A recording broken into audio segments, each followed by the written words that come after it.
네, 반갑습니다. 성도 여러분. 오늘 교리 성경 공부 11강 하도록 하겠습니다. 이 시간 기도하시겠습니다.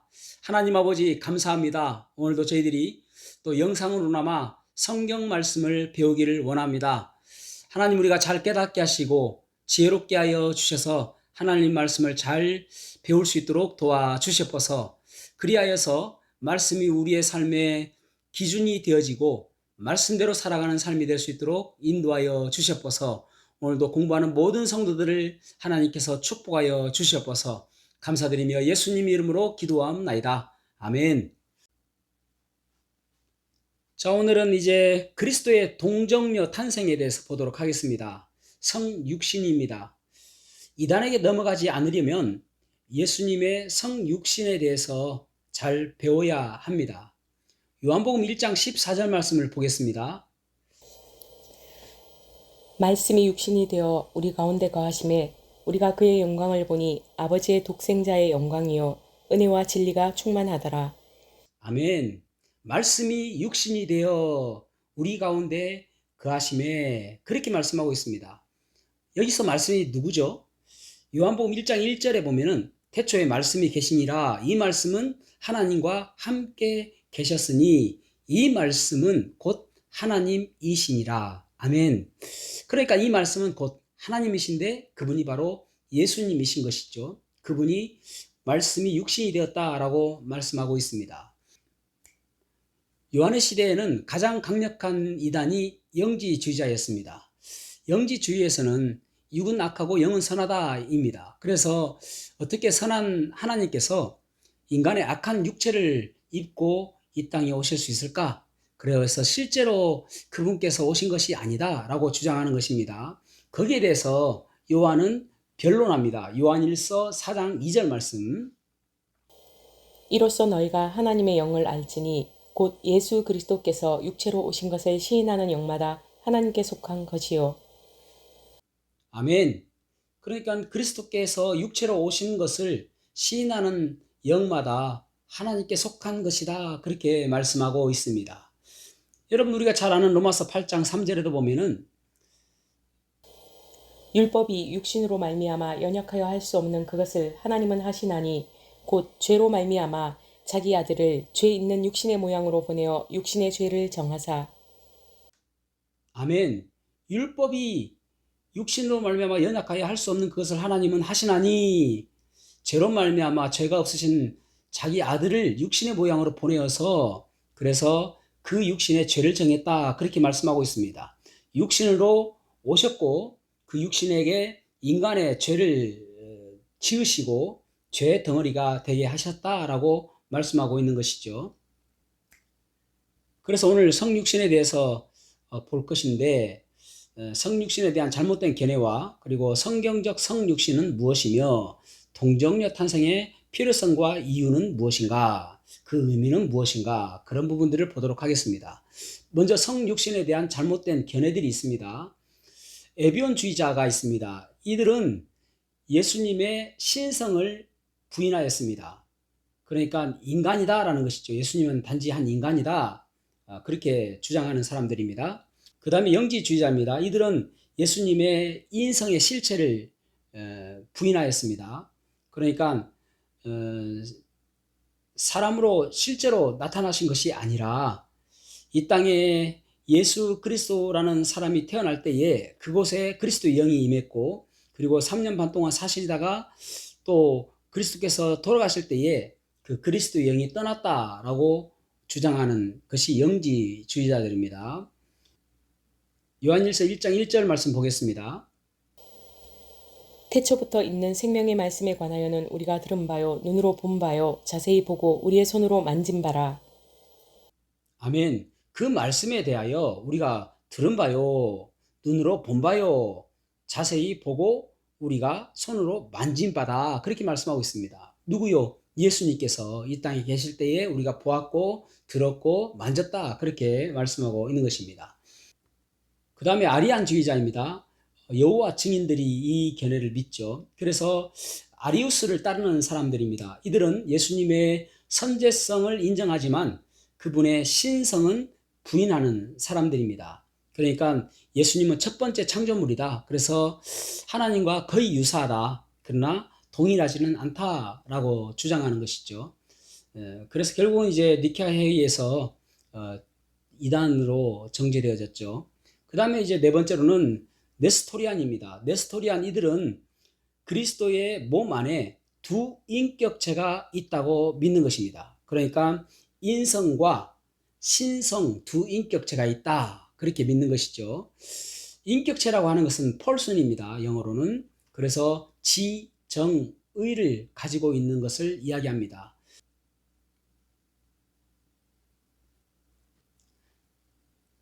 그러니까 인성과 신성이 두 인격체가 있다라고 생각을 하는 거예요.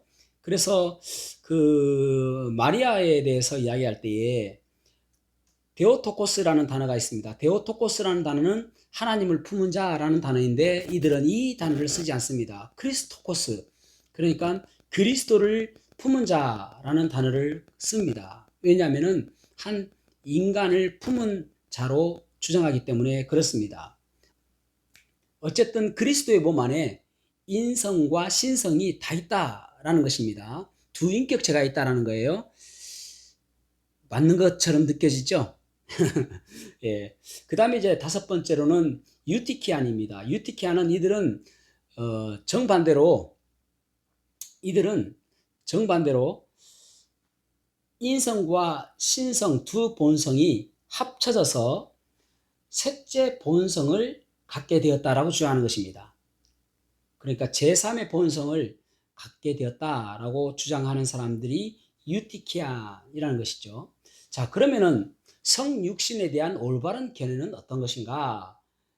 정의를 보겠습니다. 성육신은 영원하신 하나님의 아들께서 처녀탄생, 동정녀 탄생을 통해서 다른 본성인 인성을 지니게 된 것을 뜻합니다. 그 결과 그리스도는 한 인격체 안에, 중요합니다. 한 인격체 안에 영원토록 흠이 없는 신성의 존재가 있고, 그 결과 그리스도는 한 인격체 안에 영원토록 흠이 없는 신성의 존재로 계시면서, 이 신성의 존재라는 것은, 이분의 신성은 과거에 영원 이전부터 지속되는 그 신성입니다. 그래서 계시면서 또한 참되고 죄 없는 인성을 소유하고 계시는 것입니다. 그러니까 한 인격체 안에 참 하나님과 참 인간이 계시는 것입니다. 빌립보서 2장 7절에서 8절 말씀 읽어보겠습니다. 오히려 자기를 비워 종의 형체를 가지사 사람들과 같이 되셨고 사람의 모양으로 나타나사 자기를 낮추시고 죽기까지 복종하셨으니 곧 십자가에 죽으심이라. 아멘. 그분께서 사람들과 같이 되셨고, 그렇게 말씀하고 있죠. 사람들과 똑같은 모습으로 이 땅에 오셨다라고 말씀하고 있습니다. 그렇다면 성육신의 수단은 무엇인가? 처녀 탄생이죠. 동정녀 탄생입니다. 남자의 도움 없이 처녀가 아이를 낳는 그 방법으로 성육신이 이루어진 것입니다. 남자를 알지 못하는데 생기는 것이 처녀, 동정녀 탄생인 것입니다. 여기에 처녀는 그리스어로 파르테노스라는 단어인데, 이 파르테노스라는 단어는 항상 처녀로 사용되어졌습니다. 남자를 알지 못하는 처녀. 정리해 보겠습니다. 그러니까 예수 그리스도의 그 한 분 안에, 한 인격 안에 인성과 신성이 완벽하게 존재한다는 것입니다. 그러니까 유티키안이 이야기하는 셋째 본성이 형성된 것이 아니다라는 것이죠. 예수님께서는 이 땅에 사람의 몸을 입고 오셨습니다. 왜 오셨을까요? 한 생물학자가 개미를 바라보는데 그 앞에 위험한 일이 있거든요. 그래서 이야기해주고 싶은데 이야기를 해줄 수가 없는 거예요. 왜냐하면 이 생물학자는 개미가 될 수 없으니까. 그런데 하나님께서는 사람이 되셔서 이 땅에 오신 것입니다. 그래서 우리와 교통하시기 위해서 인간의 몸을 입고 오신 것입니다.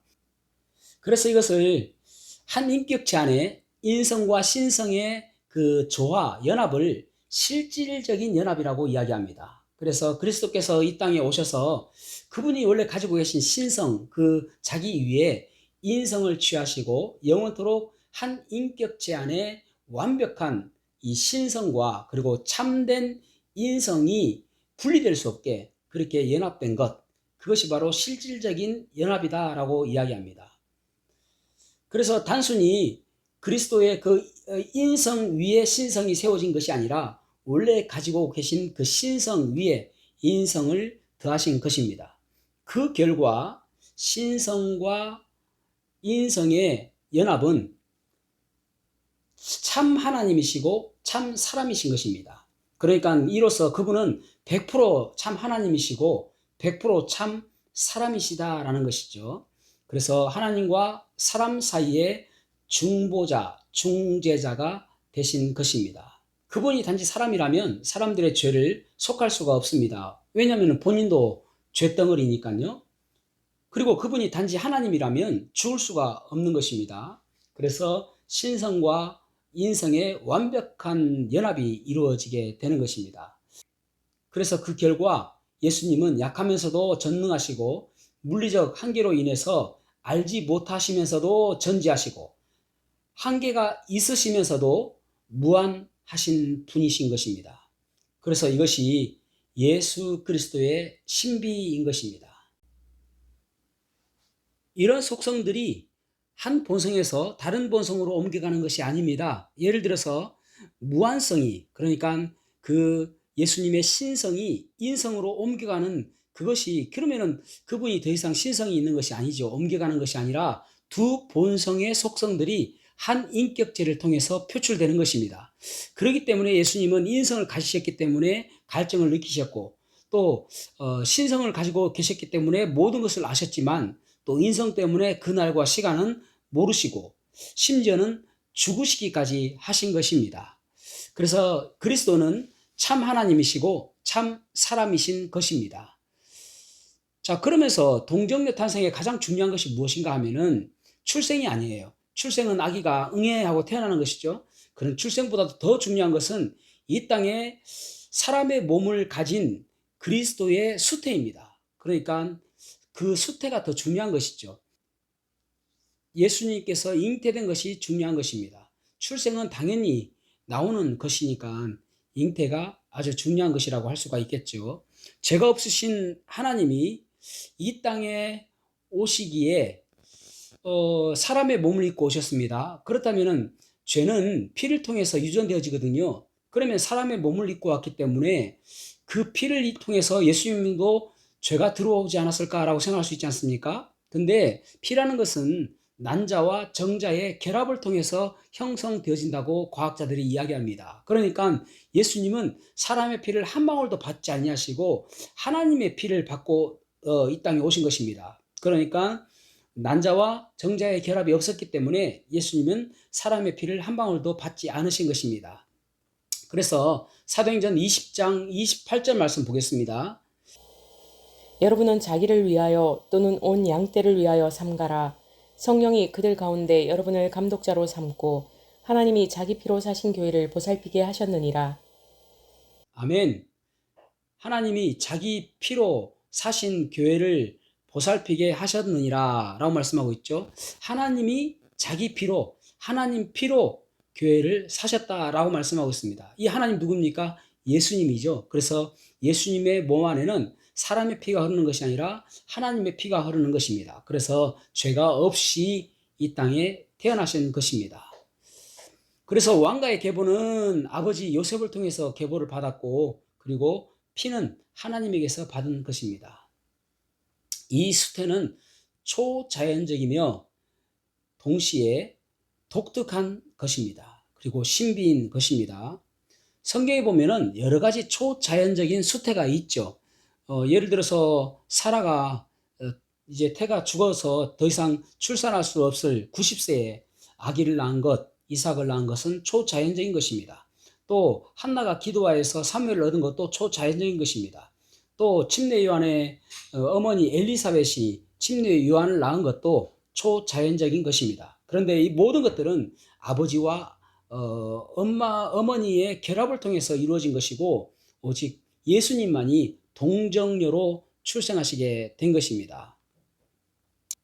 하나님의 아들이 베들레헴에서 몸을 가진 아기로 태어나기로 결정된 것은 2000년 전에, 그러니까 마리아와 요셉을 통해서 결정되어진 것이 아니라 영원 전에 가지고 계신 하나님의 계획이었던 것을 우리는 아셔야 됩니다. 그분은 앞으로 영원토록 이 몸 안에서 그러니까 부활하신 그 몸 안에서 존재하시게 될 것입니다. 그러니까 못자국 났고 창자국 난 그 몸으로 영원토록 존재하실 것입니다. 그렇게 자기를 드러내시게 되겠죠. 디모데전서 2장 5절 말씀 읽어보겠습니다. 하나님은 한 분이시요 또 하나님과 사람 사이의 중보자도 한 분이시니 곧 사람이신 그리스도 예수라. 아멘. 하나님은 한 분이시요 또 하나님과 사람 사이에 중보자도 한 분이시니 곧 사람이신 그리스도 예수라. 오직 예수님만이 우리의 중보자가 되시는 것입니다. 자, 그리고 이제 성경에서 이 동정녀 탄생에 대해서, 예수님의 탄생에 대해서, 성육신에 대해서 예언의 말씀이 있습니다. 구약 성경에 예언하신 것을 보면은 출생이 있다는 것을 말씀하고 있죠. 창세기 3장 15절. 내가 너로 여자와 원수가 되게 하고 내 후손도 여자의 후손과 원수가 되게 하리니 여자의 후손은 내 머리를 상하게 할 것이요 너는 그의 발꿈치를 상하게 할 것이니라 하시고, 출생의 방법으로 창세기 3장 15절에 보면은 여자의 씨를 통해서 출생하게 되어진다라고 말씀하고 있고, 이사야 7장 14절 말씀. 그러므로 주께서 친히 징조를 너희에게 주실 것이라. 보라, 처녀가 잉태하여 아들을 낳을 것이요 그의 이름을 임마누엘이라 하리라. 보라, 처녀가 잉태하여 아들을 낳을 것이요. 처녀가 잉태한다라고 말씀하고 있죠. 그 다음에 이제 출생의 본질은 무엇인가? 이사야 9장 6절 말씀에 보면은 이는 한 아기가 우리에게 낳고 한 아들을 우리에게 주신 바 되었는데 그의 어깨에는 정사를 메었고 그의 이름은 기묘자라 모사라 전능하신 하나님이라 영존하시는 아버지라 평강의 왕이라 할 것임이라. 아멘. 이는 한 아기가 우리에게 낳고 사람이 낳았다는 것입니다. 그리고 한 아들을 우리에게 주신 바 되었는데 그분이 어떤 분인가 하면은 그분의 어깨에 정사를 메었고 정권, 권세를 얻었다는 것입니다. 그리고 가지고 있다는 것이죠. 그리고 그의 이름은 기묘자라 모사라 전능하신 하나님이라. 사람이면서 동시에 하나님이신 것을 말씀하고 있습니다. 그 다음에 이제 출생 민족에 대해서는 아브라함을 통해서 출생하신다라고 창세기 12장 3절에 말씀하고 있고, 이스라엘 즉 야곱이죠. 야곱을 통해서 또 유다 지파를 통해서 창세기 49장 9절 말씀에서 10절 말씀 보면은 나와 있습니다. 그 다음에 다윗의 가문을 통해서 예수님께서는 탄생하신다라고 말씀하고 있고, 출생의 시점은 언제인가? 다니엘 9장 24절에서 27절에 보면은 다니엘 70일에가 나옵니다. 그 70일의 시작은 예루살렘 성벽 건설 시작 때부터입니다. 그때부터 69일에, 그러니까 483년이 지나서 그분이 죽으시는 것을 보게 되어집니다. 그래서 그 483년 그 전에 예수님께서 33년 반을 사셨으니까 그 전에 BC 4년경에 출생하시는 것으로 우리가 볼 수가 있는 것이죠. 다니엘 70일에는 다음에 또 자세히 말씀을 드리도록 하겠습니다. 그리고 이제 출생의 장소는 미가 5장 2절에 보면은 베들레헴이다 라고 말씀하고 있고, 그리고 출생에 대한 독특한 관심이 있다라는 것이죠. 그래서 사악한 자들이 그리스도를 죽이려고 한다라는 것입니다. 그래서 2살 이하의 아이들을 다 죽이는 그런 일이 일어나게 되어지죠. 그리고 신약 성경에서도 예수님의 성육신에 대해서 예언하고 있습니다. 적어도 8명 혹은 그룹에게 성육신의 소식이 전달되어집니다. 첫 번째로는 침례 요한의 아버지 사가랴죠. 그리고 두 번째로는 예수님의 어머니 마리아, 세 번째로는 침례 요한의 어머니 엘리사벳, 그리고 네 번째로는 예수님의 양아버지 요셉이라고 할 수 있고, 다섯 번째로는 목자들, 여섯 번째로는 동방박사들, 지혜자들이라고 할 수 있겠죠. 그 다음에 일곱 번째로는 시므온. 시므온은 그가 누가복음 2장 25절에서 26절 말씀 보겠습니다. 예루살렘에 시몬이라 하는 사람이 있으니 이 사람은 의롭고 경건하여 이스라엘의 위로를 기다리는 자라. 성령이 그 위에 계시더라. 그가 주의 그리스도를 보기 전에는 죽지 아니하리라 하는 성령의 계시를 받았더니 아멘. 그리스도를 보기 전에는 죽지 않는다라고 그렇게 말씀하고 있습니다. 그런데 이제 예수님께서 성전에 오신 그 아기 때에 예수님 성전에 오신 것을 보고 그가 안고, 그리고 나서 누가복음 2장 29절에 이렇게 고백하고 있습니다. 주제여, 이제는 말씀하신 대로 종을 평안히 놓아 주시는도다. 그렇게 말씀하고 있습니다. 그러니까 예수님이 그리스도이시고 그분을 만났다는 것이죠. 그 다음에 이제 선지자 안나에게 말씀하십니다. 그 다음에 마지막으로 성육신의 이유에 대해서 보도록 하겠습니다. 왜 성육신이 필요한가? 의라고도 할 수 있겠죠. 첫 번째는 보이지 않는 하나님을 나타내 보이시기 위해서, 두 번째로는 예언을 성취하기 위해서, 세 번째로는 다윗의 언약을 확증하기 위해서, 네 번째로는 우리의 죄들로 인해 희생 제물이 되시기 위해서, 그 다음에 다섯 번째로는 사람을 하나님과 화해하게 하시려고, 그리고 여섯 번째로는 우리에게 본을 보여주시려고, 일곱 번째로는 성도에게 대제사장이 되어주시려고, 그 다음에 여덟 번째로는 마귀와 그의 일을 멸하시려고, 그 다음에 아홉 번째로는 아담의 씨에게 내린 저주를 피하게 하시려고, 그 다음에 열 번째로는 선포하고 고치시고 자유를 주시려고, 11번째로는 생명을 주시려고, 그리고 12번째로는 아버지께 영광을 돌리려고 성육신 하신 것입니다. 예수님은 이 땅에 오실 때에 하나님이셨습니다. 그럼에도 불구하고 우리를 사랑하셔서 이 땅에 오신 것입니다. 인간의 몸을 입고 오신 것입니다. 마치 사람이 벌레가 되는 듯한, 그보다 더 치욕스러운 일을 감당하신 것입니다. 무엇 때문에요? 우리를 사랑하시기 때문에. 오늘도 그 사랑에 감격해하며 또 그 사랑을 나 혼자로서 끝나는 것이 아니라 다른 사람들에게도 전할 수 있는 귀한 복된 시간이 되시기를 주님의 이름으로 축복합니다. 기도하시겠습니다. 하나님 아버지, 감사합니다. 오늘 저희들이 예수 그리스도의 동정녀 탄생, 성육신에 대해서 보았습니다. 하나님이신 우리 예수님께서 인간의 몸을 입고 오셨음을 보았습니다. 우리를 사랑하셔서 우리를 죄에서 구원하시기 위해서, 우리를 아담에게 있는 저주를 풀어주시기 위해서 오셨습니다.